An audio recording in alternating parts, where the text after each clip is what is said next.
Čaute lidi, dnes vás vítají Kurbaci v akci dalšího epického videjka. Dneska tady jsem já, Kebab, Niku a Alex.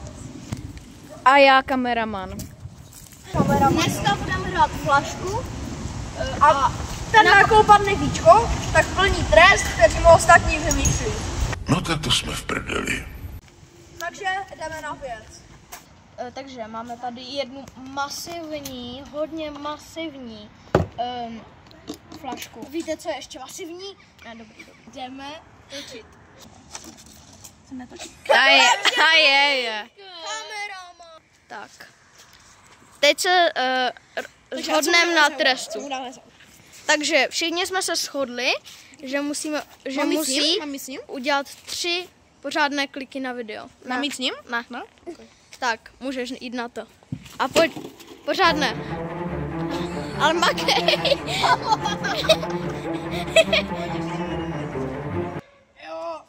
Esky, Tomíku. Kámo. Jsou ty nejlepší kliky. Takže. No nic. Jdeme točit znova. Jdeme točit znova. Já vím, už si to říkal. Číslo 2. Ty kokos. Alex. A můžete se dohodnout. Jdeme se dohodnout. Já mám tady Barcelonu, fandím Realu, ale mám Barcelonu, protože mám oblečení na zničení.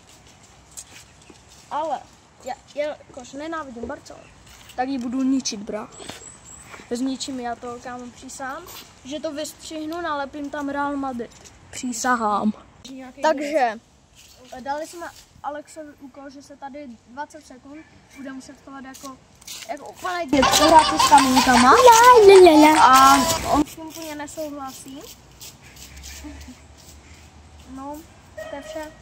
Jdeme na to.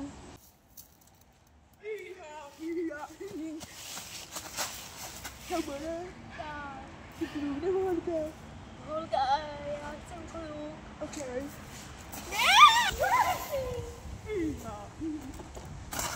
Já jsem Spider-Man. Rár. Godzilla. Rár.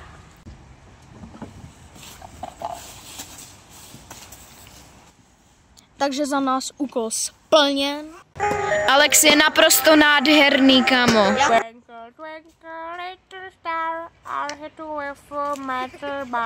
Jdeme na 3. točku. Teď na to jde Alex. Nikouš! Mám dobrý nápad. Má masivní knírek. Takže jelikož je Nikouš Gamers tam bude na to absolutně závislý, znesím pak era. Můžete to tady vidět. Takže mám vymysleli úkol, ať si ho smaže.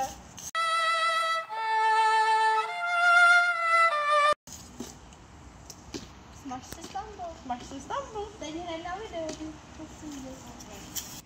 Takže jde na to. Oh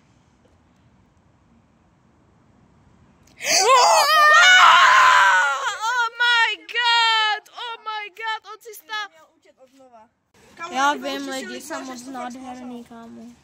A čumpe, co jsme našli, jako reálně, jo, není to, nedali jsme to tam, je to reálně. Jako 2 měsíce, to tam může. Nikoušek a Tomík prý byli venku a dali to tam. Ano. Tak před 2 No, měsícemi. Jo, takže no. GG objevil jsem jejich secret. Takže čumte na můj swag drip.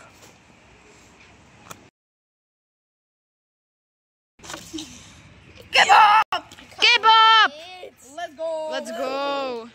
Takže tady pan Mr. Kebab přijde před chod mojí mámy a řekne: Dobrý den, váš syn opakovaně obtěžuje neznámé lidi, zvoní jim na dveře a říká: Dobrý den, tady je zásilkovna, váš balíček je připravený k doručení. Co s tím, pánu, chcete tomu něco říct? Takže jdeme na to. Jak to bylo? 13.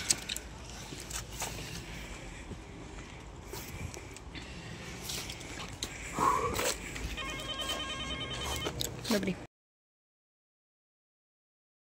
Jdeme to. Prosím. Dobrý den, váš syn opakovaně obtěžuje lidi, včetně mě. Tím, že na ně zvoní a říká, že dorazil balíček z Temu. Nevíte o tom něco? Ne, vůbec nic. OK, tak co? It was at this moment that he knew. He f***ed up.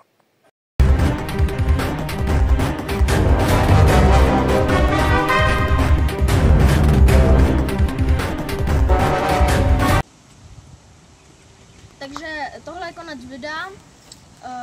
Uvidíme se zase u dalšího videa, kde nejspíš budeme hrát hráč nebo sráč challenge. A zdraví vás po rybáce fakci. Tak cos. Čus. Takže tady pan Kebab půjde k mému baráku a zazvoní na moji mámu a řekne: Dobrý den, váš syn opakovaně obtěžuje cizí lidi, protože jim zvoní na dveře a Ne. Dobře, musíme to dát znova, protože jsi řekl a masíruj si okurku. Okurku.